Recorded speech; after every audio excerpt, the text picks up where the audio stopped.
बंदो जगतपते गोपेश गोपिका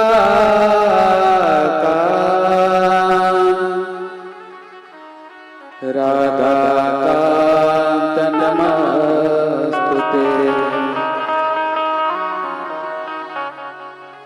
तप्त कांचन गौरांगी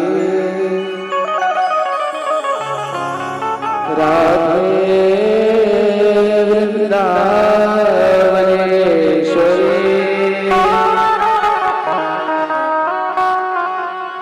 वृषभानुसुते देवी प्रणनामि हरे प्रिये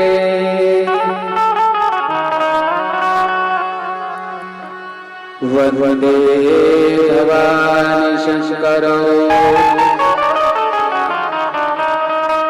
श्रद्धा विश्वासरूपिणो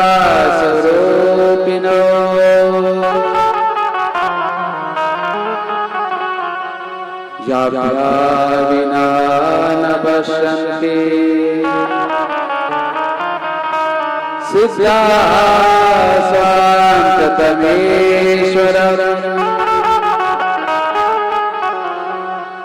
वाञ्छाकल्पतरुभ्यश्च कृपा सिन्धुभ्येव च पतितानां पावनेभ्यो वैष्णवेभ्यो नमो नमः।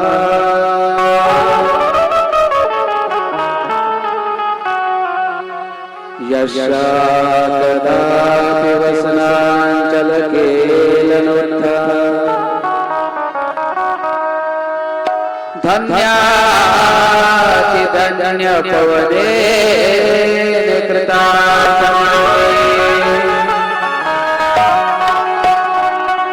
योगीन्द्रदुर्गमगतिर्मधुसूदनोऽपि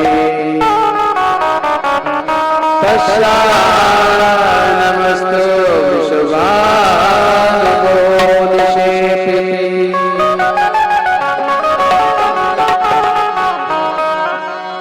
नारायणं नमस्कृत्य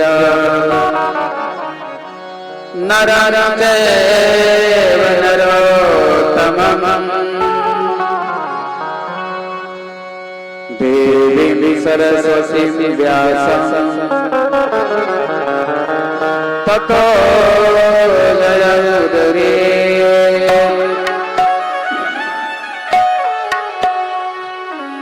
यं प्रकृतमपेतमपेति कृत्यं द्वैपायनविरकातराजः पुत्रे तन्मयतया करोभिनेदोष तं सर्वभूतहृदयमुनिमानतोऽस्मि। राधा रानी की जय बाके बिहारी लाल की जय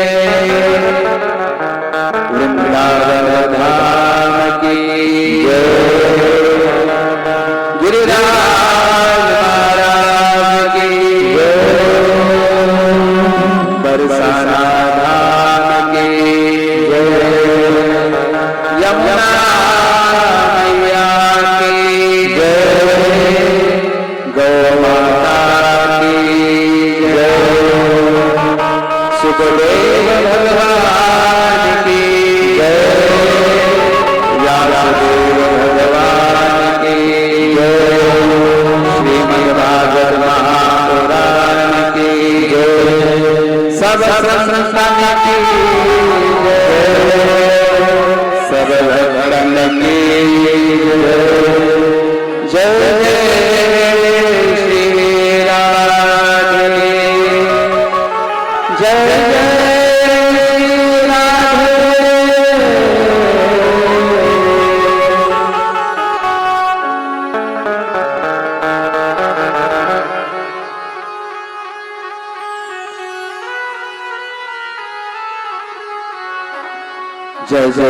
नंद यशोदा तुला गिरीवरधारी गोवा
श्री राधा काल आपण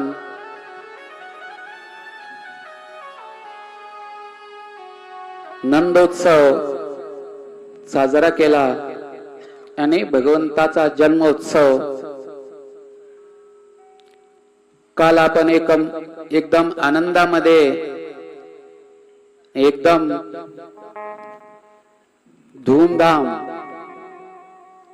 धूमधामानं आपण काल भगवंताचा अवतार काल कथेमध्ये झाला. सुखदेव महाराज म्हणतात,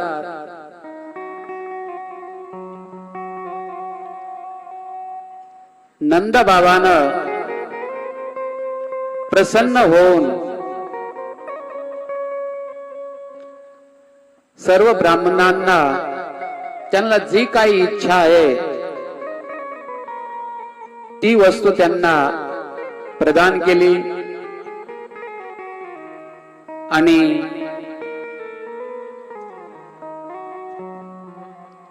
ब्राह्मणाला एकदम सोन्याने मडवून अशा 2 लाख गायी नंद बाबाने दान केल्या.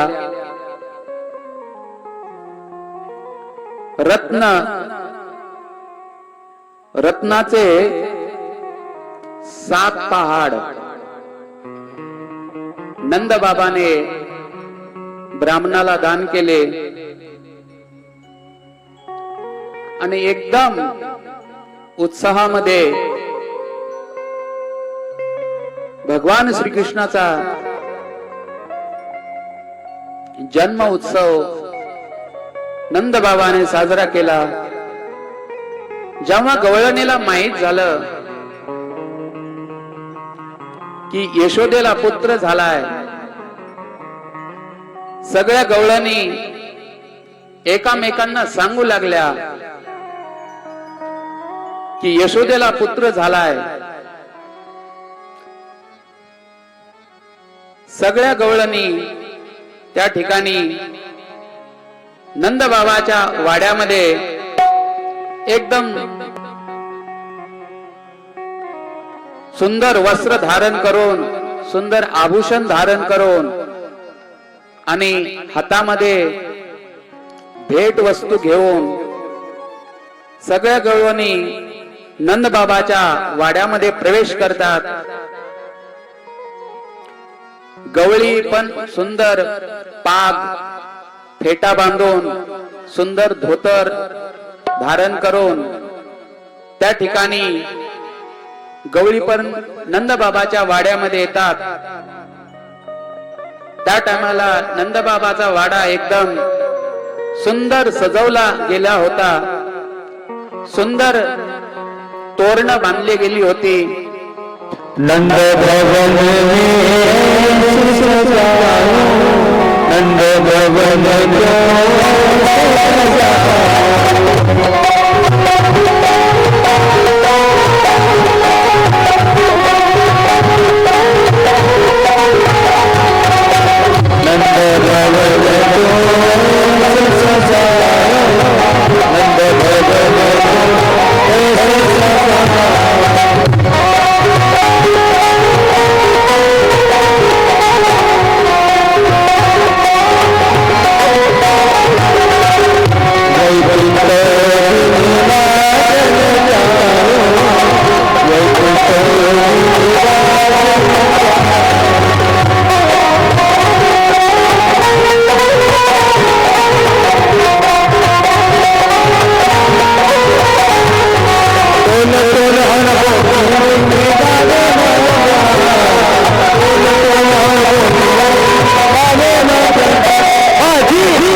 नंद बाबाच्या वाड्यामध्ये सगळ्या गोळणी श्याम सुंदर भगवान कृष्ण पाळण्यामध्ये झोपलेले आहेत आणि एकदम सुंदर आहेत. श्याम वर्ण आहे त्यांचा, एकदम घुंगराले केश आहेत आणि जसं कमळ असते, कमळची जी पंखुडी असते, पाकळी असते, त्याच्याप्रमाणे श्याम सुंदर भगवान कृष्णाचे डोळे आहेत. असं सुंदर रूप पाहून सर्व गवळणी त्या ठिकाणी प्रभूला कृष्णाला आशीर्वाद देऊ लागल्या. पहा, ब्रजधाम असा आहे, त्या ठिकाणी भगवंताला पण आशीर्वाद दिला जातो. सर्व गवळणी मिळून भगवान कृष्णाला आशीर्वाद देऊ लागल्या आणि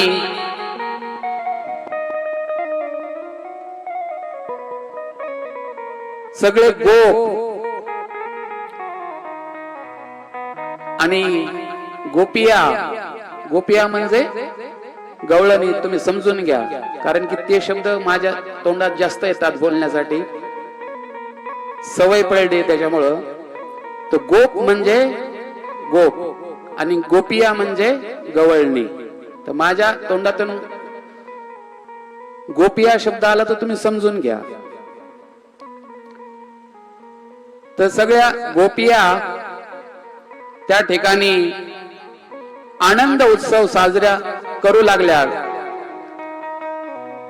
कसा आनंद उत्सव साजरा करू लागले? सगळे गोपिया दही, दूध, तूप आणि पाणी एकामेकाच्या अंगावर फेकू लागले. नंद बाबाला वृषभानु बाबा राधाराणीचे वडील होते, पिता होते.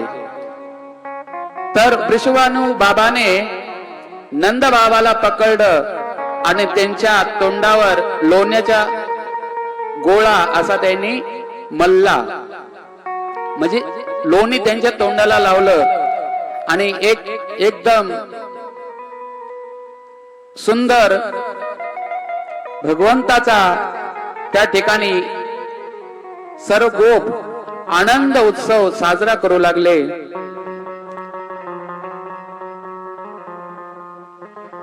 त्याच्यानंतर जेव्हा भगवान शंकराला माहित होतं की भगवान श्रीकृष्णाचा अवतार झालाय, तर स्वयं भगवान शंकर भगवंताचं दर्शन करण्यासाठी गोकुळामध्ये येतात. कारण की असं दर्शन वैकुंठ धामामध्ये पण नाहीये. भगवंताच्या बाल स्वरूपाचं दर्शन वैकुंठ धामामध्ये पण नाहीये. तर त्या ठिकाणी भगवान शंकर गोकुळामध्ये भगवान कृष्णाचं दर्शन करण्यासाठी त्या ठिकाणी गोकुळामध्ये येतात. त्यांच्या डोक्यावर गंगा आहे, गळ्यामध्ये सर्प आहे, मुंडाची माळा आहे, हातामध्ये डमरू आहे आणि डोक्यावर चंद्रमा आहे. असे भगवान शंकर त्या ठिकाणी कन्हैया लालचं दर्शन करण्यासाठी गोकुळामध्ये येतात. आज गोकुल की गलियों झूम जोए मतवाला, आज गोकुल की गलियों झूम जोए मतवाला.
नंद के लाला राधा भगवान शंकर गोकुळामध्ये नंद बाबाच्या वाड्याजवळ जातात आणि त्या ठिकाणी दरवाजा समोर उभे राहतात आणि डमरू वाजत जोराने डमरू वाजवतात आणि म्हणतात अलक निरंजन. हा आवाज यशोदा मैया आत तिला ऐकू येत. यशोदा मैया एकदम सुंदर थाळ सजवते. त्या थाळीमध्ये हिरे मोती रत्न आदी भरून ती थाळ घेऊन बाहेर येते आणि बाहेर आल्यानंतर पाहते तर समोर एक बाबा उभे आहेत. त्यांच्या सुंदर जटा आहेत, डोक्यावर चंद्रमा आहे, गळ्यामध्ये सर्प आहे, बिच्छू आहेत. बिच्छू म्हणजे विंचू. तर असं भगवंताचं स्वरूप पाहिल्यानंतर त्या ठिकाणी ती रत्नाची जी प्लेट आहे, थाळ जी आहे ती पुढं करते आणि म्हणते बाबा हे घे. त्या ठिकाणी भगवान शंकर म्हणतात हे मैया मला रत्न नको पाहिजेत, माझं रत्न आहे कन्हैया लाल. मला कन्हैयाचे दर्शन करव. मला हे संसारी रत्न नकोयत, संसारी हिरे मोती नकोयत. मला भगवंताचं दर्शन करव, कृष्णाचं दर्शन करव. त्या ठिकाणी यशोदा मैया म्हणते बाबा तुझ्या गळ्यामध्ये साप आहे, तुझ्या शरीरावर विंचू आहेत, मुंडाची माळा आहे. हे सगळं पाहून माझा लाला, लाला म्हणजे मुलगा, माझा लाला घाबरेल. त्याच्यामुळं मी तुम्हाला दर्शन नाही करू शकत. तर भगवान शंकर म्हणतात ठीक आहे मैया, मी पण प्रभूचे दर्शन करूनच जाणार. आणि त्या ठिकाणी यशोदा मैया कन्हैयालालचे दर्शन भगवान शंकराला नाही करत. भगवान शंकर त्या ठिकाणाहून यमुनाच्या किनारे येतात. तिथूनच जवळ यमुना आहे आणि त्या ठिकाणी भगवान शंकर, यमुना कशी आहे, त्या यमुनेमध्ये सुंदर कमल खिललेले आहेत. त्या कमळावर सुंदर भोवरे गुंजार करू लागलेत. सुंदर सुंदर वृक्ष त्या वृक्षाला सुंदर सुंदर फळं आलेले आहेत, पुष्प आलेले आहेत. त्या ठिकाणी मोर, हरण आदी प्राणी त्या ठिकाणी यमुनाच्या किनारे विचरण करत आहेत. अशा सुंदर यमुनाच्या किनारे भगवान शंकर त्या ठिकाणी ध्यान लावतात. भगवान कृष्णाचं जेव्हा माणसाच्या मनामध्ये भगवंताला प्राप्त करण्याची प्रगाढ इच्छा असते, तेव्हा भगवंत आपल्या भक्ताला अवश्य दर्शन देतात. इकडे भगवान कृष्ण एकदम जोराने रडू लागले. काही केल्याना भगवान श्याम सुंदर शांत होईनात. यशोदा मैया त्यांच्या हातामध्ये काही खेळण्यासाठी खेळणी देते, पण श्याम सुंदर काही रडायचे बंद होईनात. रडते माझे बाळा समजा रडते माझे बाळा समजा राहिना.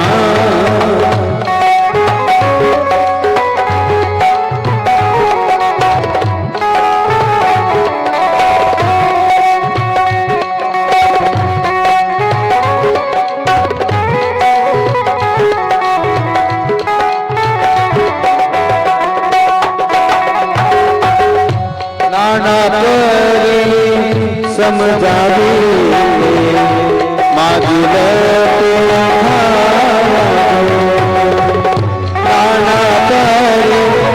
समजावी मागील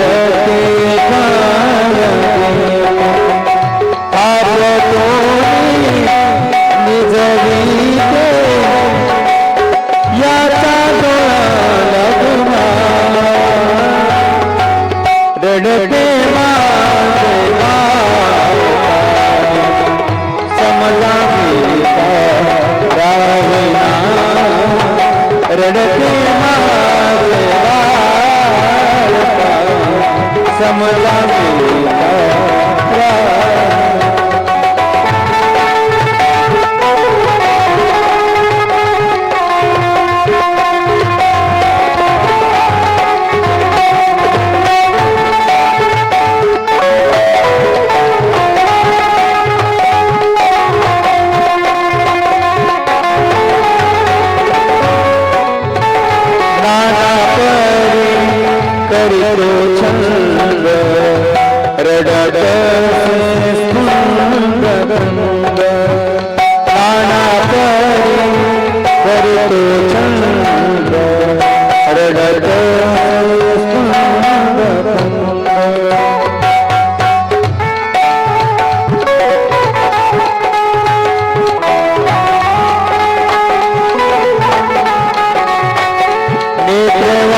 समजा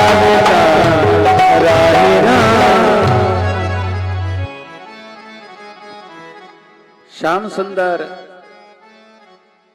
काही केल्याने रडायचे बंद होईनात. इकडे भगवान शंकराची अशी स्थिती झाली. इकडे कृष्ण रडू लागलेत, इकडे भगवान शंकर ते पण रडू लागलेत की मला प्रभूचं दर्शन कधी होणार. कारण की असं दर्शन एकदम निर्वस्त्र भगवंताचं दर्शन वैकुंठ धामामध्ये पण नाहीये. एकदम निरावरण असं दर्शन वैकुंठ धामामध्ये नाहीये. भगवान शंकर ते पण रडू लागलेत. माझ्या प्रभूचं दर्शन मला कधी होणार? ते डोळे त्या प्रभूला शोधू लागलेत. अखिया हरि दर्शन की प्यासी, देखन चाहत हो कमल नयन सो, रहत सदा उदासी.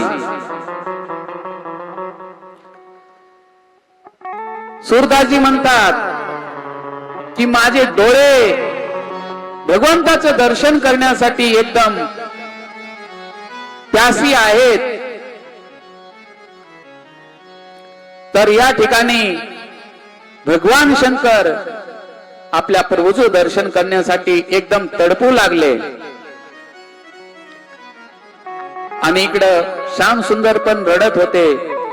यशोदा मैयाने भरपूर समजावण्याचा प्रयत्न केला तर सगळ्या गोपिया जमा झाल्या आणि यशोदाला म्हणाल्या की हे यशोदे, यमुनाच्या किनारी एक योगी आलाय आणि तो काहीतरी भस्म देईल आणि तुझा लाला श्याम सुंदर शांत होईल. त्याला जाऊन आम्ही बोलून आणूत का? तर यशोदा मैया म्हणाली ठीक आहे. सगळ्या गवळणी त्या ठिकाणी यमुना किनारे जातात आणि भगवान शंकराला बोलून आणतात. आणि भगवान शंकराला बोलून आणल्यानंतर त्या ठिकाणी भगवान शंकर नंदबाबाच्या वाड्याजवळ आल्यानंतर यशोदा मैया बाहेर येते. बाहेर आल्यानंतर त्या ठिकाणी भगवान शंकर म्हणतात, हे मैया, तू मला दर्शन नाही करवलंस, पण तू आता मला तुझा लाला कन्हैया शांत नाही होत, तर त्या लालाला माझ्याकडे घेऊन ये. यशोदा मैया लवकर घरामध्ये जाते आणि श्याम सुंदरला घेऊन, श्याम सुंदर रडत आहेत त्या ठिकाणी श्याम सुंदरला घेऊन भगवान शंकराजवळ येते. आणि आल्यानंतर त्या ठिकाणी यशोदा मैया श्याम सुंदरला भगवान शंकराजवळ देते आणि भगवान शंकर श्याम सुंदरचे चरण आपल्या डोक्यावर धारण करतात आणि कानामध्ये राधा राधा असं बोलतात. तर एकदम श्याम सुंदर शांत होतात. अशा प्रकारे आपण भगवान शंकर गोकुळामध्ये येतात आणि भगवंताचं दर्शन करतात. त्याच्यानंतर सुखदेव महाराज परीक्षित महाराजांना म्हणतात, काही दिवस झाल्यानंतर नंद बाबा गोकुळाची रक्षाचं भार दुसऱ्या गोपांना देतात आणि स्वतः कंसाचा कर चुकवण्यासाठी, वार्षिक कर चुकवण्यासाठी मथुरेला जातात. इकडे वसुदेवला माहित होत की नंद बाबा मथुरामध्ये आलेत आणि कंसाला त्यांनी त्यांचा कर चुकता केला आहे. तेव्हा वसुदेव नंद बाबाला भेटायला जातात. आपसामध्ये भरपूर वार्तालाप होतो. दोघं एकमेकांना भेटतात. भेटल्यानंतर चर्चा होते आणि चर्चा झाल्यानंतर त्या ठिकाणी वसुदेव म्हणतात नंद बाबाला, आजकाल गोकुळामध्ये मोठे उत्पात होऊ राहिलेत, त्याच्यामुळे तुम्हाला जास्त वेळ या ठिकाणी थांबणं ठीक नाहीये. तुम्ही लवकरात लवकर गोकुळामध्ये जा. असं बोलल्यानंतर नंद बाबा आपली गाडी झुकतात आणि त्या छकड्यावर, छकडा म्हणजे गाडी, बैलगाडी, बैलगाडी झुकून नंद बाबा गोकुळाच्या दिशेने निघतात आणि मनामध्ये विचार करतात की वसुदेवचे वचन वाणी कधी असत्य होत नाहीये. आणि माझ्या मुलाची रक्षा भगवान करो, अशा प्रकारे ते मनामध्ये इच्छा व्यक्त करू लागले. इकडं सुखदेव महाराज परीक्षित महाराजांना सांगतात, पुतना नावाची एक राक्षसी होती. ती राक्षसी, तिचं फक्त एकच काम होतं, लहान मुलाला मारणं, एकच काम होतं. पुतना कशाला, पूत म्हणजे संस्कृत मध्ये मुलाला बोललं जातं. पूत ना, ज्याला लहान मुलं प्यारे नाहीत, अशी ती पुतना. ती पुतना त्या ठिकाणी लहान मुलाला कंसाच्या प्रेरणेनं ती लहान मुलाला मारत असे. आणि ती आकाश मार्गाने पण चालू शकत होती. पुतना गोकुळामध्ये तिने प्रवेश केला, नंदबाबाच्या वाड्याजवळ गेली आणि तिने सुंदर रूप बनवलं. वेणीमध्ये सुंदर पुष्प तिने लावलेले होते, कानामध्ये सुंदर कर्णफूल लावले होते आणि सुंदर रूप धारण करून हातामध्ये कमळाचं फूल घेऊन त्या ठिकाणी नंदबाबाच्या वाड्यामध्ये तिने प्रवेश केला.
गवळणीनं त्या पुतनाला थांबवलं नाहीये.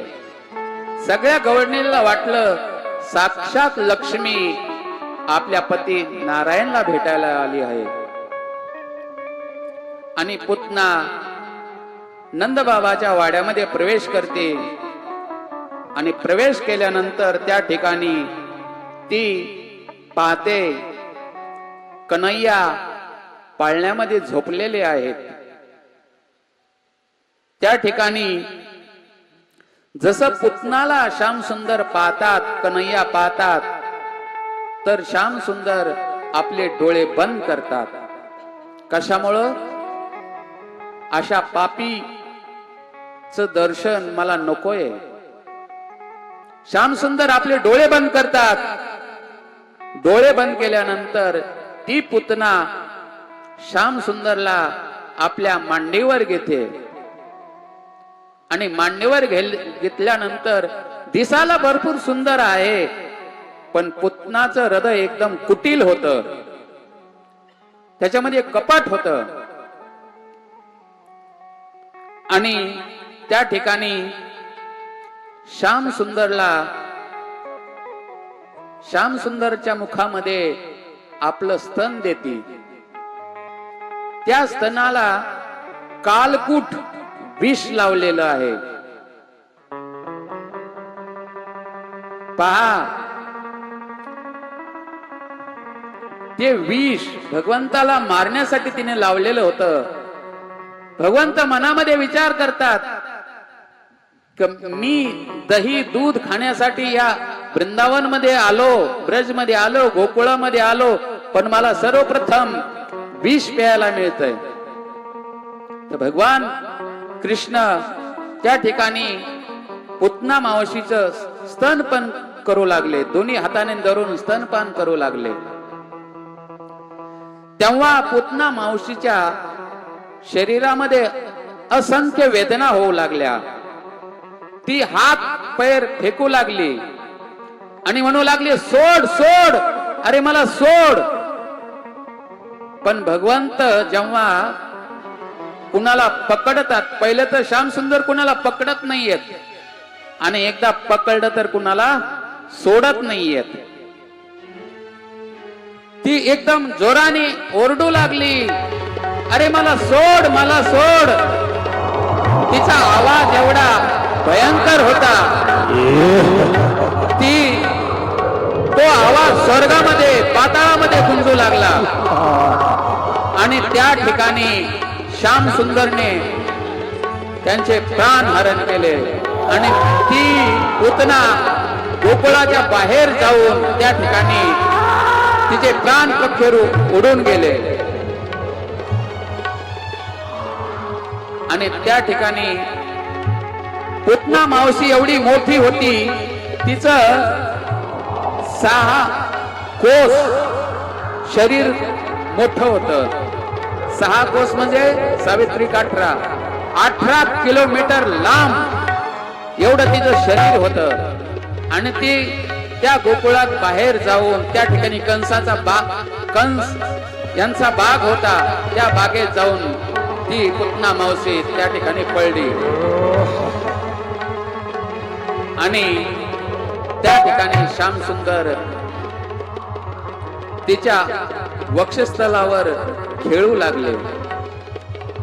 आणि श्याम सुंदर म्हणाले, हे पूतना मावशी, लहान मुलाचं जीविका आहे स्तनपान करणं. आणि हे मावशी, मी तुला दूध नव्हतं मागितलं, पण तू स्वतःच मला दूध पाजण्याचा प्रयत्न केलास, तू मेलीस तर याच्यात माझा काय अपराध आहे. अशा प्रकारे त्या ठिकाणी गवळणी एकदम धावत येतात आणि श्याम सुंदरला त्या पूतना मावशीच्या वक्षस्थलावर जे विराजमान होते श्याम सुंदर, त्या ठिकाणावरून श्याम सुंदरला घेतात आणि परत गायीचे जे शेपूट आहे त्यांनी श्याम सुंदरचा काय म्हणतात उतारा करतात आणि परत गोमूत्रानं भगवंताला स्नान करवतात. आणि भगवंताला गायीच्या जे रज आहे, म्हणजे गायीच्या पायाखालची जी धूळ आहे, त्यांनी तिलक करवतात. अशा प्रकारे यशोदा मैया परत श्याम सुंदरला दूध पाजते आणि दूध पाजल्यानंतर पाळण्यामध्ये श्याम सुंदरला झोपी लावते. इकडं नंद बाबा मथुरेवरून गोकुळला येतात आणि आल्यानंतर पाहतात की त्या ठिकाणी पूतना मावशी पडलेली आहे. सगळे गोप मिळून त्या पूतना मावशीच्या शरीराचे तुकडे करतात, कारण की पूतना मावशीचं शरीर एवढं होतं, 18 किलोमीटर दूर होतं. तर एवढ्या शरीराला कोण उचलू शकतं. तर त्या ठिकाणी गवळी पूतना मावशीच्या शरीराचे तुकडे करतात आणि वेगळी चिता बनवून त्या ठिकाणी पूतना मावशीला अग्नी दाग देतात. आणि त्या अग्नीमधून सुंदर सुगंध येतो, कारण की पूतना मावशीनं भगवंताला दूध पाजलं होतं, त्याच्यामुळं पूतना मावशीचे सगळे पाप नष्ट झाले आणि तिला आईची गती भगवंताने प्रदान केली. अशा प्रकारे आपण पूतना मावशीचा उद्धार पाहिला. त्याच्यानंतर सुखदेव गोस्वामी म्हणतात, एक वेळेस भगवंताचं करवट म्हणजे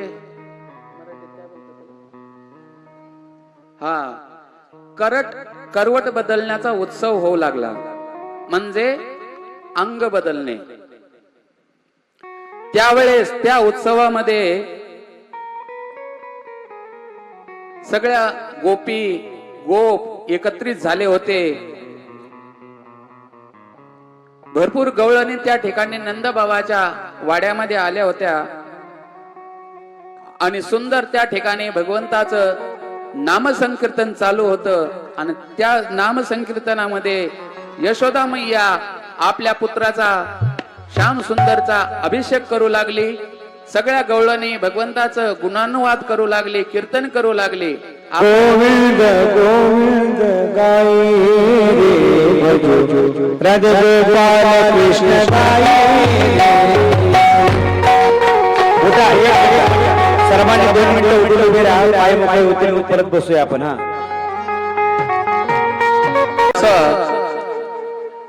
होऊ लागला. त्या उत्सवामध्ये सगळ्या गोपी गोप भगवंताचे नाम संकीर्तन करत कीर्तन करू लागले. यशोदा मैया न श्याम सुंदरला सुंदर स्नान करवलं, अभिषेक केला. त्या ठिकाणी ब्राह्मण लोक भगवंताला आशीर्वाद देऊ लागले आणि यशोदा मैयाने ब्राह्मणाला भरपूर सामग्री दिली. त्यांना अन्न वस्त्र माला आदी प्रदान केलं आणि यशोदा मैयाने श्याम सुंदरला एका छोट्या छकड्याच्या खाली झोपवलं.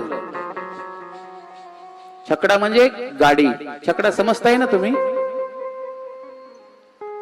तर खाली झोपवलं आणि जेवढे गोपिया आले होत्या त्यांचं स्वागत सत्कार करण्यामध्ये यशोदा मैया एकदम व्यस्त झाली. आणि इकडे श्याम सुंदर लगेच 5 मिनिटांमध्ये लगेच त्यांची झोप मोडली जाते.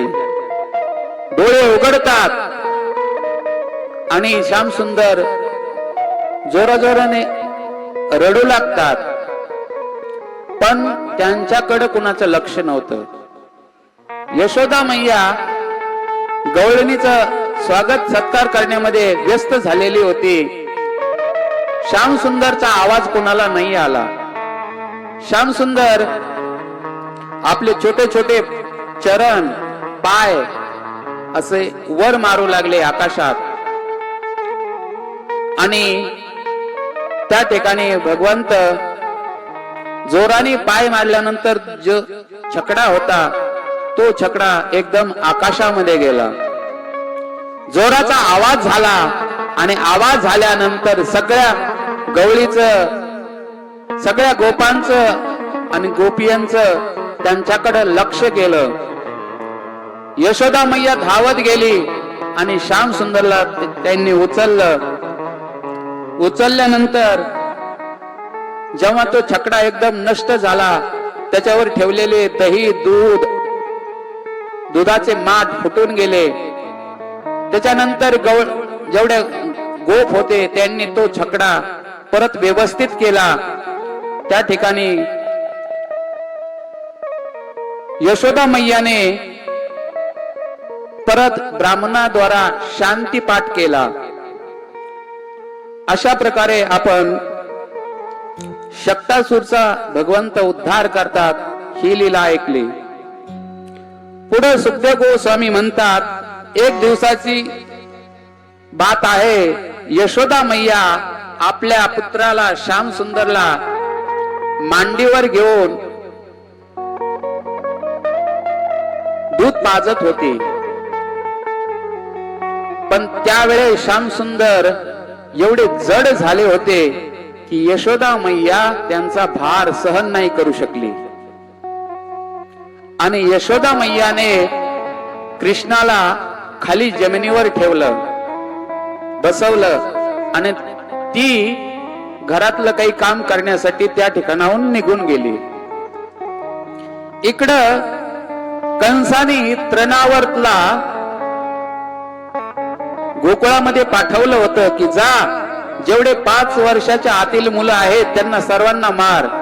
तो तृणावर त्या ठिकाणी नंदबाबाच्या वाड्यामध्ये येतो आणि श्याम सुंदरला त्या ठिकाणाहून तो उचलून घेऊन आकाशामध्ये जातो. आणि आकाशामध्ये गेल्यानंतर त्या ठिकाणी एवढी वारा सुसाट्याचा वाहू लागतो, भयानक. कारण की तृणावर बवंडर म्हणजे वादळाच्या रूपामध्ये त्या ठिकाणी आलेला होता. भगवंताला आकाशामध्ये घेऊन गेला. सगळीकडे एकदम सुसाट्याचा वारा वाहू लागला, माती उडू लागली आणि तो तृणावर भगवंताला आकाशामध्ये घेऊन गेला. सगळे गवळी एकदम त्यांच्या डोळ्यामध्ये सगळ्यांच्या रज उडू लागली, माती उडू लागली. सगळे एकामेकाकडे पाहू लागले, काय झालंय काय झालंय. त्या ठिकाणी यशोदा मैया लगेच ज्या ठिकाणी श्याम सुंदरला ठेवला आहे त्या ठिकाणी जाऊन पाहती तर त्या ठिकाणी कन्हैयालाल नाहीयेत. हे पाहिल्यानंतर यशोदा मैया एकदम बेशुद्ध होते.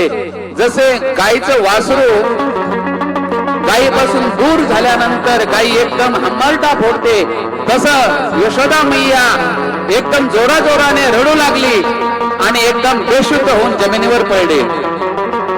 इकडे तृणावर भगवंताला आकाशामध्ये घेऊन गेला, पण तो जास्त वेळ भगवंतासमोर टिकू नाही शकला. कारण की भगवंताने आपला भार वाढवला होता आणि भगवंताने त्या तृणावरचा गळा पकडला. जसं लहान मुलगा घाबरल्यानंतर मोठ्या माणसाचा गळा पकडतो, त्याप्रमाणे श्याम सुंदरने तृणावर्तचा गळा पकडला. तृणावर्त म्हणू लागला, मला सोड मला सोड मला सोड. पण भगवंत म्हणले, भगवंत तर पहिले कुणाला पकडत नाही आणि पकडलं तो सोडत नाही. त्या ठिकाणी तृणावर आरडू लागला, मला सोड मला सोड. भगवंताने त्याचे गळा दाबून त्याचा राम नाम करून टाकले. अशा प्रकारे तो तृणावर त्या गोकुळात येऊन पडला. लगेच गवळणी जातात आणि श्याम सुंदरला त्या ठिकाणाहून घेऊन येतात. यशोदा मैया एकदम श्याम सुंदरला आपल्या गोदीमध्ये घेते आणि गोदीमध्ये घेतल्यानंतर परत श्याम सुंदरला चिर आयु प्राप्त व्हावी त्याच्यामुळं परत ब्राह्मणाला बोलवते आणि शांती पाठ करवते. अशा प्रकारे आपण तृणावरचा भगवंत उद्धार करतात. ही लीला आपण ऐकली. त्याच्यानंतर एक दिवस गर्गाचार्य गोकुळमध्ये येतात. गोकुळमध्ये आल्यानंतर नंद बाबा गर्गाचार्याचा स्वागत करतात आणि स्वागत केल्यानंतर नंद बाबा म्हणतात की हे गुरुदेव, तुम्ही माझ्या पुत्राचं नामकरण करा, माझ्या मुलाचं नाव ठेवा. त्या ठिकाणी नंद बाबा बलराम आणि श्याम सुंदरला त्या ठिकाणी घेऊन येतात. सर्वप्रथम बलरामजीला गर्गाचार्याच्या हातामध्ये देतात. तर त्या ठिकाणी गर्गाचार्य म्हणतात, हा यदुवंशी आणि तुम्हाला हा मुलगा आनंद प्रदान करणार आहे. याचं नाव राम होईल आणि याच्यामध्ये बळ भरपूर आहे, त्याच्यामुळं याचं नाव बल पण होईल. आणि हा जो सावळा आहे याचं नाव कृष्ण होईल. आणि जो व्यक्ती याच्या कृष्णाचे प्रेम करल त्याच्या जीवनात कधी संकट येणार नाहीये आणि आले तरी दूर होतील. अशा प्रकारे त्या ठिकाणी गर्गाचार्य भगवंताचं नामकरण करतात, भगवंताचं नाव ठेवतात. परत त्या ठिकाणाहून भगवंताचं कोई कहे गोविंद कोई गोपाल, कोई कहे गोविंद कोई गोपाल. तो कहूँ मैं तो कहूँ सावरिया बांसुरी वाला मैं तो कहूँ सावरिया बांसुरी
आता कन्हैयालाल आणि बलराम थोडे मोठे झाले आणि मोठे झाल्यानंतर कृष्ण बलराम आपल्या गुडघ्याच्या बळावर रांगू लागले. कृष्ण आणि बलराम आणि यशोदा मैयाने त्यांच्या चरणामध्ये पायामध्ये सुंदर पैंजण बांधलेले होते, कमरेला साखळी बांधली होती आणि ते पैंजण ती साखळी जेव्हा रुन झुन वाजवू लागली तर श्याम सुंदरला तो मधुर आवाज ऐकून श्याम सुंदरला वाटू लागलं हे काय आहे, आणि तो आवाज ऐकून श्याम सुंदर हसू लागले. तो शब्द एवढा सुंदर होता की भगवंत त्या शब्दाला ऐकून, त्या पैंजनाच्या शब्दाला ऐकून एकदम प्रसन्न व्हायचे. कधी श्याम सुंदर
कधी कधी श्याम सुंदर आपल्या अंगणामध्ये विराजमान झाल्यानंतर थोडं पुढं पुढं सरका, पाठीमाग जागा नाही राहिली. माताय लोक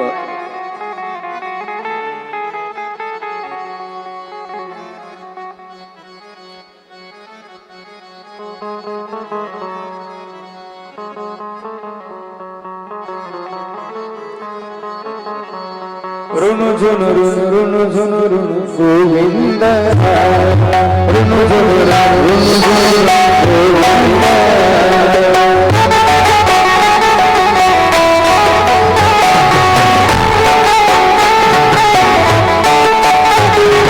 हरि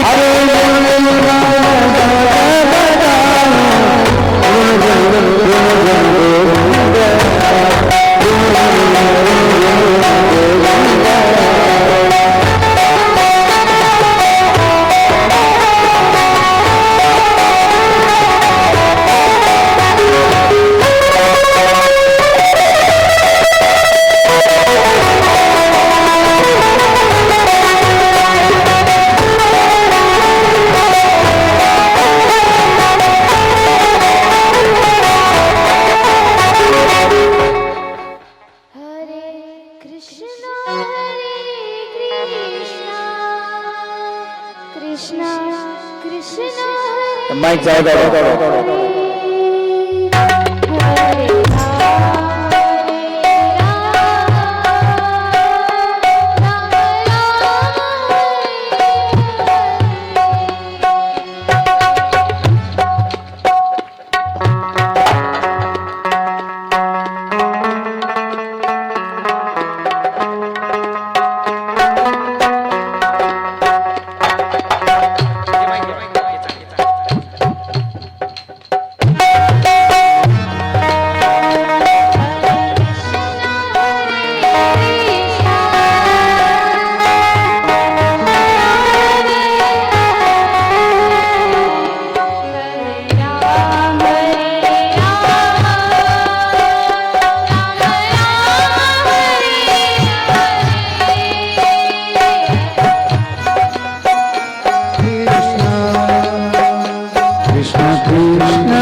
गोपाल कृष्ण भगवान राधा रमण भगवान की बाके बिहारी लाल श्री संत सावता महाराज की बसा सर्व. उठून उभा राहा. छोटी आहे पण सगळ्यांना तिने नाचवलं, नृत्य करवलं. सुंदर आवाज आहे. तिचा उत्साह वाढावा म्हणून सगळ्यांनी टाळ्याच्या गजरामध्ये तिचं स्वागत करा.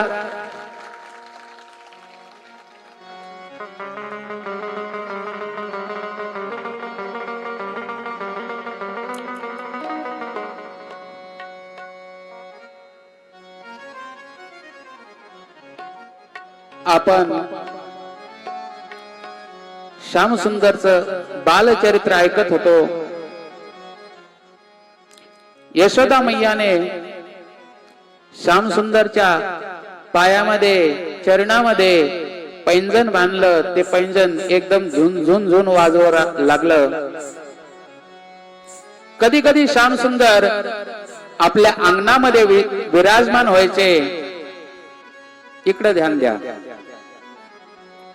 आणि पाहायचे कोणतरी, त्यांना वाटायचं की नंदबाबा आहेत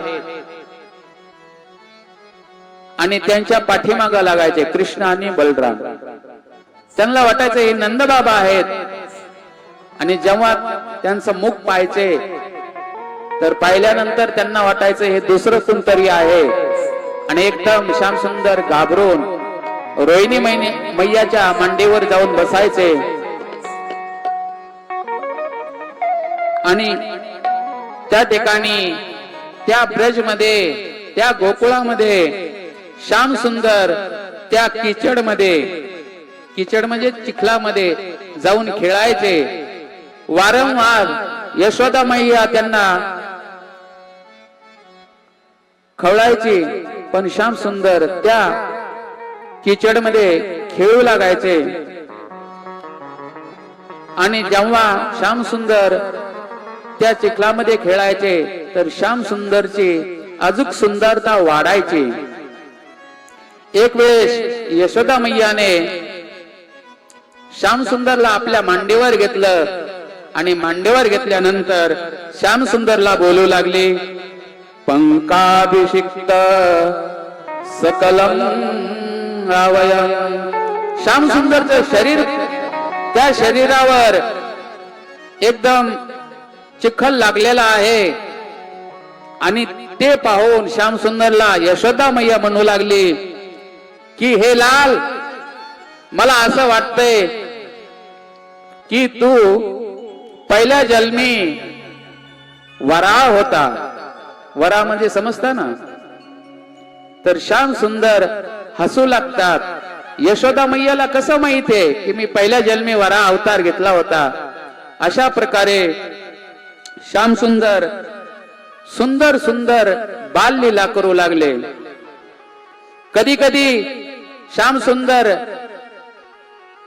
गोठ्यामध्ये जायचे आणि छोटे छोटे जे वासर आहेत त्या वासरांचं शेपूट पकडायचे. कृष्ण बलराम दोघं पण जायचे.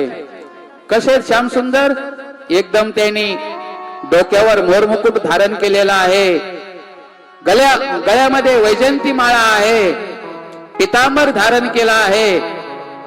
वैजयंती माला 5 पुष्पाने तयार होते. लाल, सफेद, हिरवा, पिवळा अशा प्रकारे जी माळा बनते त्या माळ्याला म्हणलं जातं वैजयंती माळा. सुंदर माळा धारण केलेली आहे गळ्यामध्ये. आणि बलरामने सुंदर निलांबर धारण केलेला आहे. तर श्याम सुंदर कधी कधी त्या वासराला जाऊन पकडतात आणि ते वासरू एकदम धावू लागतं. धावू लागल्यानंतर श्याम सुंदर त्या वासराच्या शेपटाला अजून जोरात पकडतात आणि ते वासरू श्याम सुंदरला असं ओढत ओढत घेऊन जातं पृथ्वीवर.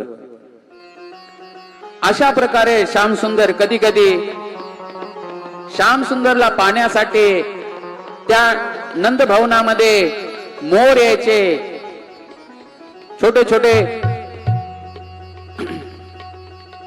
पक्षी यायचे.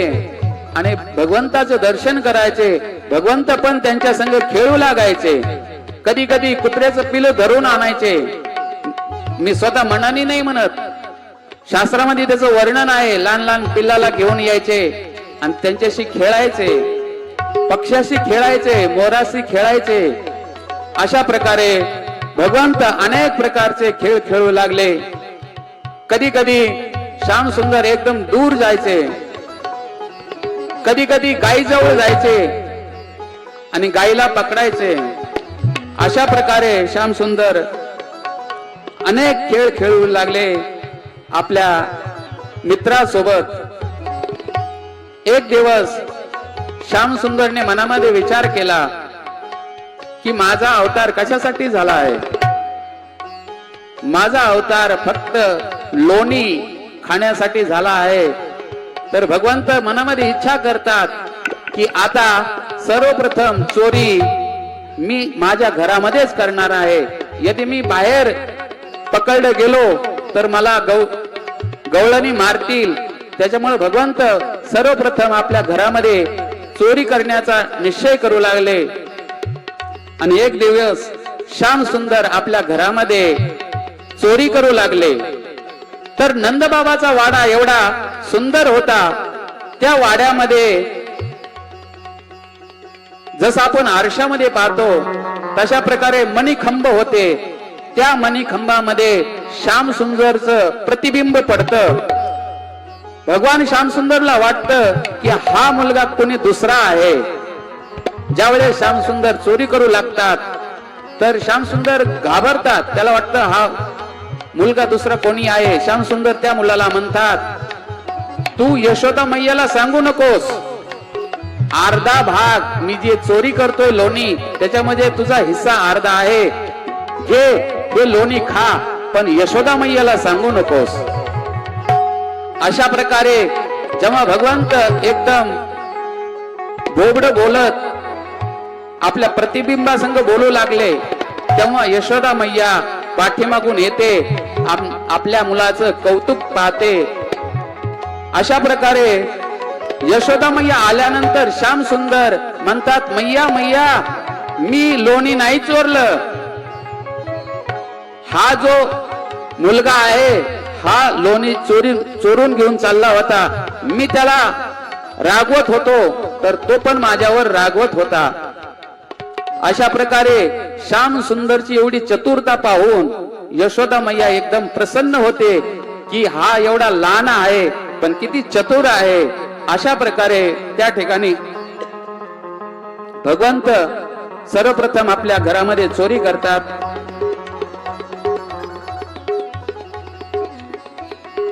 आता भगवंत सगळ्या गवळ्यांच्या घरी, गवळणीच्या घरी चोरी करू लागले आपल्या मित्राबरोबर. आणि सगळ्या गवळणी मिळून त्या ठिकाणी यशोदा मैयाला घराने करू लागल्या की हे यशोदे, तुझा जो लाल आहे कन्हैया हा आम्हाला भरपूर त्रास देतो ग. आमच्यावर हा फार अन्याय करतो. तर यशोदा मैयाने विचारलं काय करतो. तर म्हणले आमचे लहान लहान वासर तो सोडून देतो. तर यशोदा मैया म्हणाली हे तुमचं कामच करतोय ना. नाही, गवळणी म्हणाल्या की हा असमय वेळी वासरांना सोडून देतो तर सगळे वासर जाऊन गाईला पितात. तर यशोदा मैया म्हणते तुम्ही त्या कन्हैयाला खवळत का नाहीत. त्या ठिकाणी गवळणी म्हणतात की हे यशोदे, जेव्हा आम्ही कृष्णाला खवळतो तेव्हा हा हसू लागतो आणि जेव्हा तो हसू लागतो तेव्हा आमचा राग पुढे निघून जातो. आम्हाला काही कळत नाहीये, आम्ही त्याला खवळू शकत नाहीये. तो यशोदा मैया म्हणाली गवळणीला, हे गवळणी हो, माझ्या लालाला तुम्ही माखन देत जा आणि त्याच्या दुगना माखन माझ्याकडून घेऊन जात जा. तर सगळ्या गवळणी म्हणाल्या, हे यशोदे, याला माखन दिल्याला गोड लागत नाहीये, याला चोरी करून खायला गोड लागतंय. हा ते दिलेलं माखन घेत नाहीये. तर यशोदा मैया म्हणते, हे गवळणी हो, तुम्ही माझ्या मुलावर आरोप लावता. हा छोटा आहे, हा बाळ सगुण गुणाच ताने ग, बाळ दिसते गोजिरवा, काय सांगता गाणाने गोकुळ चालली, काय सांगता गाणाने गोकुळ चालली, काय सांगता हो गाणाने गोकुळ चालली.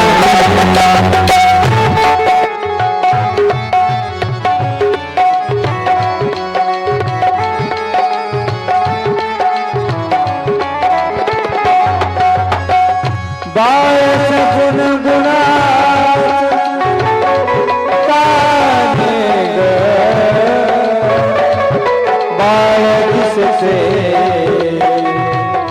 गोजिरवा,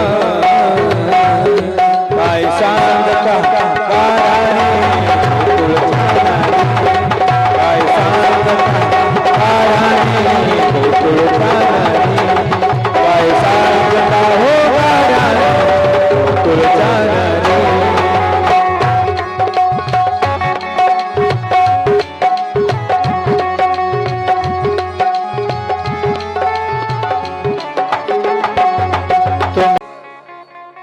कृष्ण आणि बलराम आपल्या मित्रासोबत खेळत होते. खेळत असताना त्या ठिकाणी श्याम सुंदरने माती खाल्ली. माती खाल्ल्यानंतर त्या ठिकाणी बलराम दादा आणि सगळे भगवंताचे मित्र येऊन यशोदा मैयाला सांगू लागले की हे मैया, हे मैया, ह्या कृष्णाने, ह्या कन्हैयाने, ह्या कानाने माती खाल्ली. तर यशोदा मैया श्याम सुंदरचा कान पकडला. यशोदा मैयाने श्याम सुंदर घाबरू लागले आणि यशोदा मैया श्याम सुंदरला बोलू लागली, अरे नटखट, तुला लोणी कमी पडलं का? आता तू माती खाऊ लागलास. तर यशोदा मैयाला श्याम सुंदर म्हणतात, हे मैया, हे जेवढे माझे मित्र आहेत हे सगळे खोटं बोलतेत. मी माती नाही खाल्ली. आई गाई नाही खाल्ली गमी माती, आई गाई नाही खाल्ली गमी माती,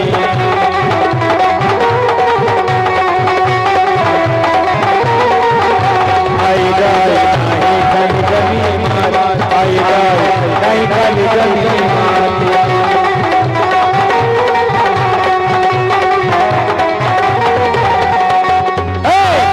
दादा ओ बैराम दादा, बैराम दादा ओ बैराम दादा, बैराम दादा खोट बोलू गो, बैराम दादा खोट बोलू गो, बैराम दादा खोट बोलू बोलू गो, बैराम दादा येतो गोवाड मजवरी, येतो गोवाड मजवरी, नाही खाली गमी माती, आई गं नाही खाली गमी माती, आई गं नाही खाली गमी माती.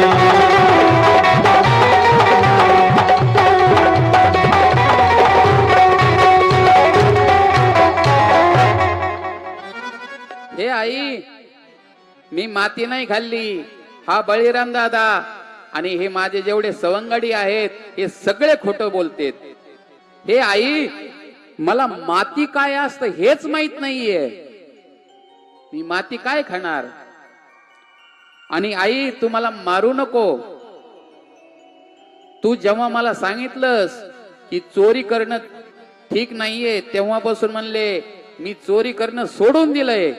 आणि हे बलराम दादा आणि हे माझे जे सवंगडी आहेत हे काय म्हणतात मला, लोणी तू चोरी करून आम्हाला दे. हे आई, तू जेव्हा मला शिकवलंस की चोरी करणं ठीक नाही, तेव्हापासून मी चोरी करणं सोडून दिलंय. आणि यांचं मी नाही ऐकलं म्हणून हे खोटं बोलते, तुला खोटं सांगते. अशा प्रकारे भगवंताने एकदम चतुरतानं यशोदा मैयाला उत्तर दिलं. तर हे आई, तुला विश्वास नसल होत तर तू काय कर, माझ्या मुखामध्ये पहा माती आहे का. त्या ठिकाणी भगवंत आपलं मुख खोलतात आणि जेव्हा भगवंत मुख खोलतात, यशोदा मैया त्यांच्या मुखामध्ये पाहते. सगळ्या संसाराला ती पाहते. सगळे लोक, 14 भुवन सगळ्यांना पाहिल्यानंतर परत ती वृंदावनला, गोकुळाला पाहते. त्याच्यामध्ये परत स्वतःला पाहते. आणि स्वतःला पाहिल्यानंतर यशोदा मैया मनामध्ये विचार करते, हा माझा जो लाल आहे हा साधारण नाहीये, साक्षात भगवान आहे, असा तिचा निश्चय होतो.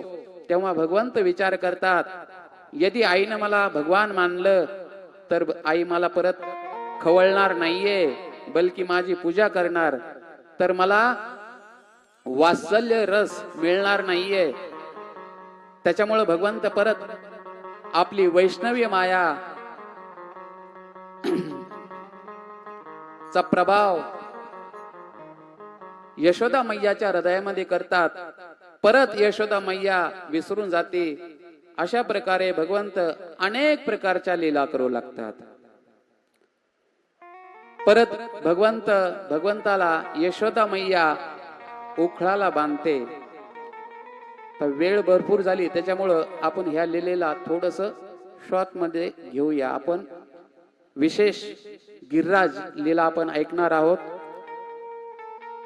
परत त्याच्यानंतर भगवंत नल कुबेरचा उद्धार करतात.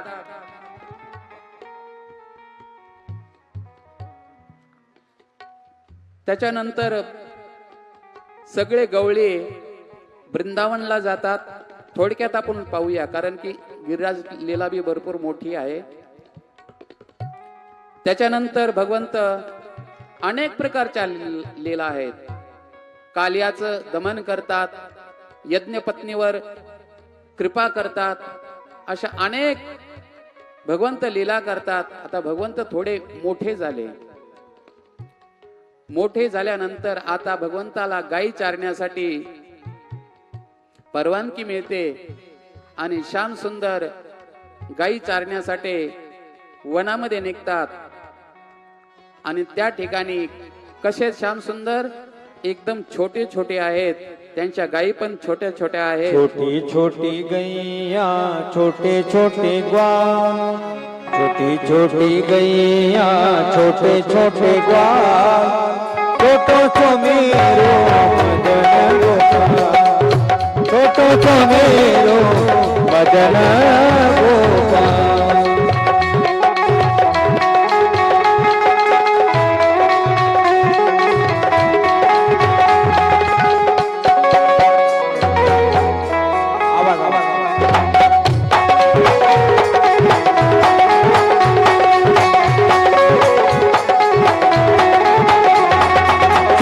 छोटी गैया छोटे छोटे ग्वाल, छोटी छोटी गैया छोटे छोटे ग्वाल, छोटो सो ठंडो सो सारो सो मेरो मदन गोपाल, छोटो सो मेरो मदन गोपाल.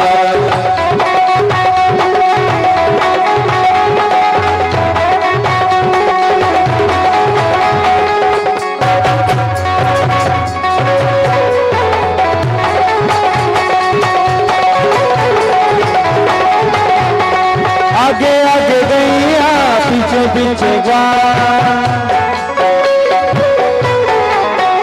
आगे आगे गैया पीछे पीछे ग्वाल, बीच में मेरो मदन गोपाल, बीच में मारो मदन छोटी छोटी गैया छोटे छोटे छोटी छोटी छोटी गैया छोटे छोटे छोटे ग्वाल ग्वाल ग्वाल छोटो सो नन्नो सो प्यारो सो मेरो मदन गोपाल छोटो सो मेरो मदन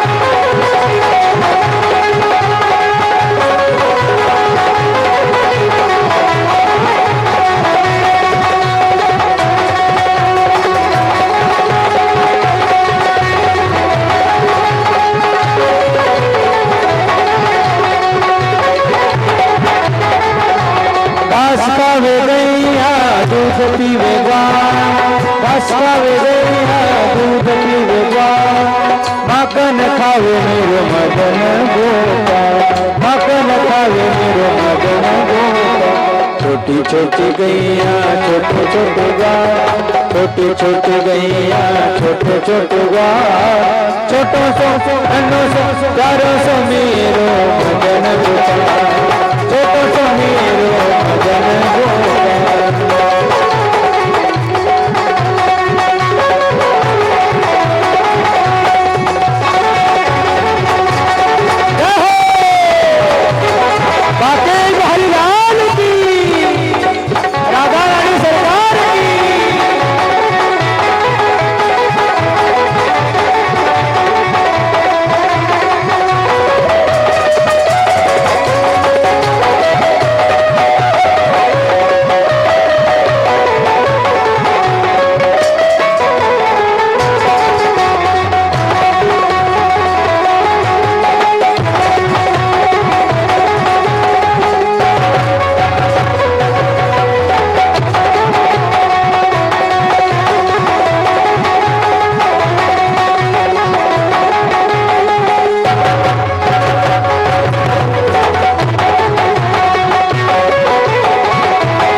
छोटे छोटे हाथ छोटे छोटे लकोटी छोटे छोटे हाथ बंसी बजावे मेरो मदन गोपाल बंसी बजावे मेरो मदन गोपाल छोटी गैया छोटे छोटे छोटी छोटी गैया छोटे छोटे छोटे नन्नो सो प्यारो सो मेरो छोटो सो मेरो छोटो सो मेरो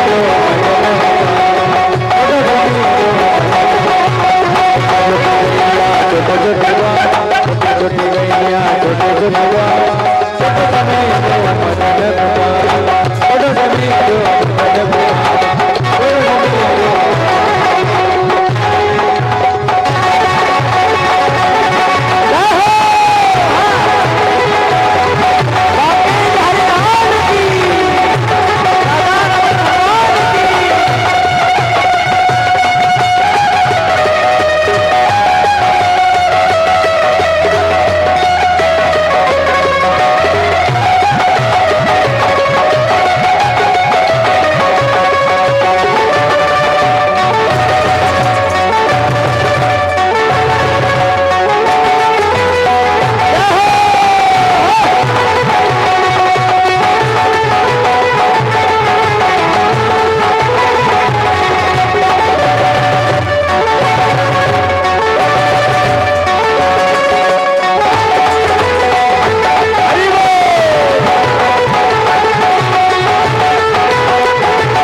गोपाल कृष्ण भगवान की बाकी बिहारी लाल की।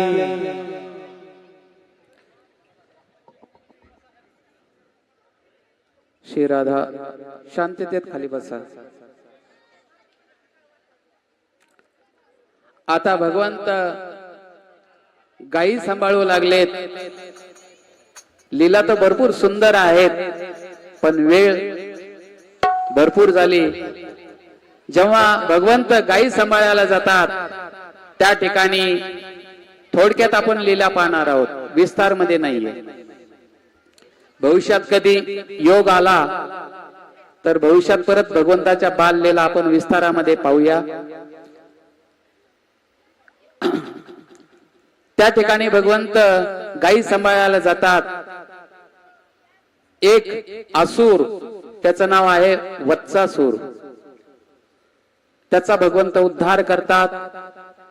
त्याच्यानंतर एक बकासूर बगळ्याच्या रूपामध्ये येतो, त्याचा भगवंत उद्धार करतात. ह्या लीला विस्तार मध्ये आहेत, पण वेळ नाही, त्याच्यामुळं आपण फक्त त्या लीलेचं स्मरण करून पुढे चालूया. परत प्रलंबासूरला भगवंत मारतात. एक दिवशी, आता चला गिरिराज लीला आपण आज आता ऐकूया. एके दिवशी भगवान कृष्णाने पाहिलं की सगळे गवळी एकदम कशाची तरी तयारी करू लागलेत. तर भगवान श्रीकृष्ण आपल्या वडिलांना नंदबाबाला म्हणतात की हे बाबा, तुम्ही कशाची तयारी करू लागलात? तुमच्या समोर कोणता मोठा उत्सव आलाय? हे सगळं व्यंजन वगैरे तुम्ही तयार केलं आहे, पक्वान तयार केलं आहे, आणि कशाची तुम्ही तयारी करत आहात? असे अनेक प्रश्न त्या ठिकाणी भगवंतानी नंदबाबाला केले. तर नंदबाबा म्हणतात, हे कन्हैया, भगवान इंद्र या ठिकाणी वर्षा करतात, पाऊस करतात, पाऊस पाडतात. ते आकाशाचे स्वामी आहेत आणि त्यांच्या कृपेमुळं सगळे प्राणी तृप्त होतात आणि सगळ्यांना जीवनदान मिळतं. त्याच्यामुळं आम्ही सगळे गवळी या ठिकाणी इंद्राची पूजा करण्यासाठी सगळे प्रयत्न करत आहोत. तर त्या ठिकाणी भगवान श्रीकृष्ण म्हणतात की हे नंद बाबा, प्रत्येक मनुष्य आपल्या कर्मानुसार त्याला जन्म मिळतो आणि कर्मानुसार त्याला मृत्यू मिळते. सुख दुःख हानी जय पराजय त्याच्या कर्मामुळेच त्याला मिळतं. त्या ठिकाणी भगवान कृष्ण त्यांना समजावतात, आपल्या वडिलांना समजावत काय म्हणतात? कर्मणा जायते जंतो कर्मणा एव विलीयते सुखम दुःखम भयम क्षेमम कर्मणेव प्रपद्यते. हे बाबा, प्रत्येक मनुष्य आपल्या कर्मानुसार त्याला जन्म मिळतो, आपल्या कर्मानुसार त्याला मृत्यू मिळतो. भय शोक सुख दुःख त्याला त्याच्या कर्मामुळे मिळतं. आणि इंद्र यदि त्या कर्मापासून आपली सुटका करत नसेल तर आपल्याला इंद्राची काय आवश्यकता आहे? आपण गवळी आहोत आणि गवळ्याचं कर्तव्य आहे शेती करणं, परत व्यापार करणं,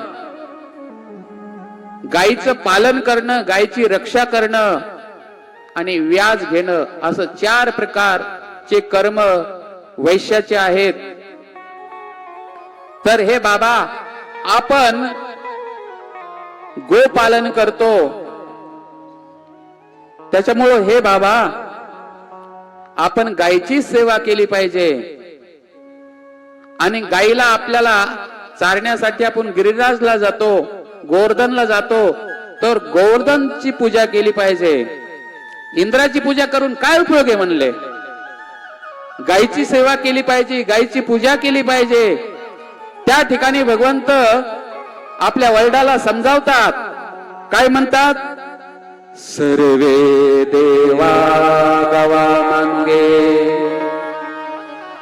तीर्थानि तत्पदेषु च तद्गुह्येषु स्वयं लक्ष्मी तिष्ठतेव सदा पितः. हे बाबा,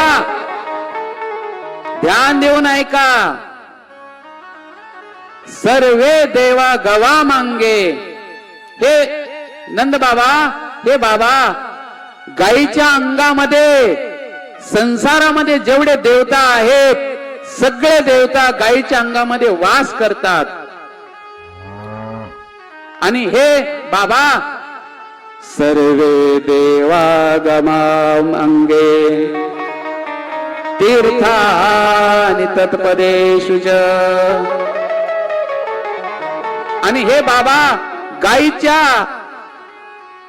चरणामध्ये संसारात जेवढे तीर्थ आहेत ते सगळे तीर्थ गायीच्या चरणामध्ये, गायीच्या खुरामध्ये वास करतात. तीर्थाला जाण्याची काही गरज नाहीये बाबा. आणि हे बाबा, तद्गुह्येषु लक्ष्मी तिष्ठतेव सदा पितः. हे बाबा, गायीच्या गुह्य अंगामध्ये ज्या ठिकाणाहून गायी शेण टाकते त्या ठिकाणी साक्षात लक्ष्मीचा वास आहे. शेणामध्ये साक्षात लक्ष्मीचा वास आहे. जुन्या काळी आपण शेणाने घर सारले जायचे, पण आजकाल कोणाचं घर कच्च नाहीये, फरशा आहेत. तर शेणामध्ये साक्षात लक्ष्मीचा वास आहे. आणि परत म्हणतात, हे बाबा, गोष्पदाक्त मृदायो हि तिलकम कुरुते नर तीर्थ स्नातो भवेत् सद्यो जयस्तस्य पदे पदे. गायीची महिमा काय आहे श्याम सुंदर सांगतात नंद बाबाला की हे बाबा, जो व्यक्ती गायीच्या चरणाची रज आपल्या मस्तकी धारण करतो त्याला तीर्थाला जाण्याची काही गरज नाही. सगळ्या तीर्थाचं स्नान झालं त्याचं. आणि म्हणतात, हे बाबा, जो गायीची सेवा करतो, गायीच्या खुराची चरणरज आपल्या मस्तकी लावतो, तो कोणतं बी काम करायला जाईल त्याला त्या ठिकाणी यश अवश्य मिळणार. जयस्तस्य पदे पदे. त्याला कोणत्याही कामामध्ये अपयश कधीच मिळणार नाहीये. जो गायीची चरणरज आपल्या मस्तकी धारण करतो त्याला सगळ्या कामामध्ये यश मिळतं, त्याचा विजय होतो प्रत्येक ठिकाणी. आणि परत म्हणतात, हे बाबा, गावस्तिष्ठन्ति यत्रेव तत् तीर्थ परिकीर्तितम्.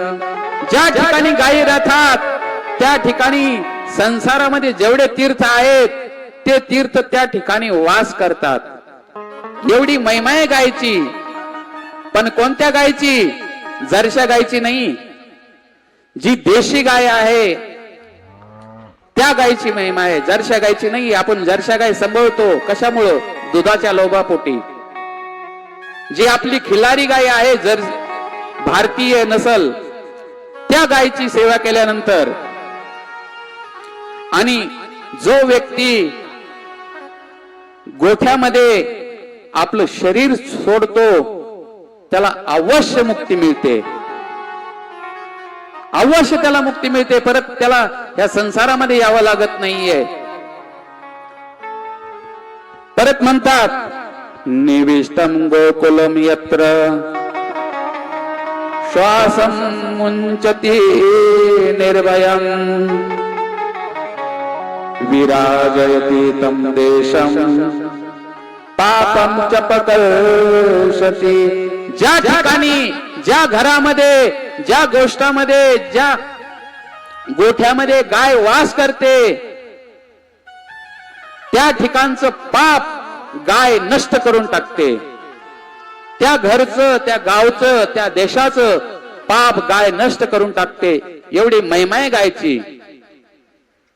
आणि म्हणतात, गोदानात् कीर्तनात् रक्षां कृत्वा चोद्धरते कुलम.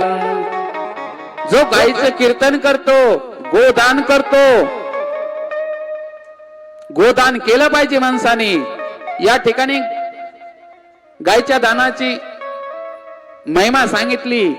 जो व्यक्ती गोदान करतो त्याच्या कुळाचा उद्धार होऊन जातो. आणि गाय जेव्हा श्वास घेते तेव्हा पृथ्वी पवित्र होऊन जाते. आणि गायीला फक्त केवळ स्पर्श केलं तरी मनुष्याचे अनंत जन्माचे पाप नष्ट होतात. एवढी महिमा आहे. गाय पशु नाहीये, साक्षात देवी आहे. आपण तिला पशु समजतो, पशु नाहीये. साक्षात भगवंताचा अवतार बी गायीसाठी झालेला आहे. आणि गोकुळामध्ये पण भगवंतानी गायी सांभाळल्या. तर हे बाबा, आपण काय करूया? गायीची पूजा करूया, गिरिराजीची पूजा करूया. इंद्राची आवश्यकता नाही म्हणले बाबा. अशा प्रकारे म्हणले तुम्ही जे व्यंजन बनवले आहेत, ह्या व्यंजनाने गिरिराजीचं आपण गिरिराजीला भोग लावू, नैवेद्य लावू. अशा प्रकारे श्याम सुंदरने नंद बाबाला समजावलं. सगळ्यांनी श्याम सुंदरचं ऐकलं. आणि त्या ठिकाणी श्याम सुंदरनं ब्राह्मणाला बोलवलं आणि बोलवून त्या ठिकाणी गिरिराज महाराजांचं ठाकूरजीने पूजन केलं. गायीचं पूजन केलं, ब्राह्मणाचं पूजन केलं. आणि गायीला सुंदर सुंदर एकदम हिरवा चारा खाऊ घातला. आणि त्या ठिकाणी गिरिराज गोवर्धनला सगळ्या गवळ्यांनी 56 भोग लावला. आणि त्या ठिकाणी साक्षात गिरिराज महाराज प्रकट होऊन सगळ्या गोपांना, गवळ्यांना त्यांनी दर्शन दिलं. आणि त्या ठिकाणी गवळी ठाकूरजीनं, गिरिराजीने जेव्हा भोग ग्रहण केला, त्याच्यानंतर सगळे गवळी एकदम सजून धजून गिरिराजीची परिक्रमा करू लागले. पुढं पुढं गायी चालू लागल्या. पाठीमाग सगळे गवळी एकत्रित होऊन त्या ठिकाणी सगळ्यांनी गिरिराजीचं दर्शन केलं. मैं तो गोवर्धन को जाऊं मेरे वीर, नहीं माने मेरे मनवा. मैं तो गोवर्धन को जाऊं मेरे वीर, नहीं माने मेरे मनवा.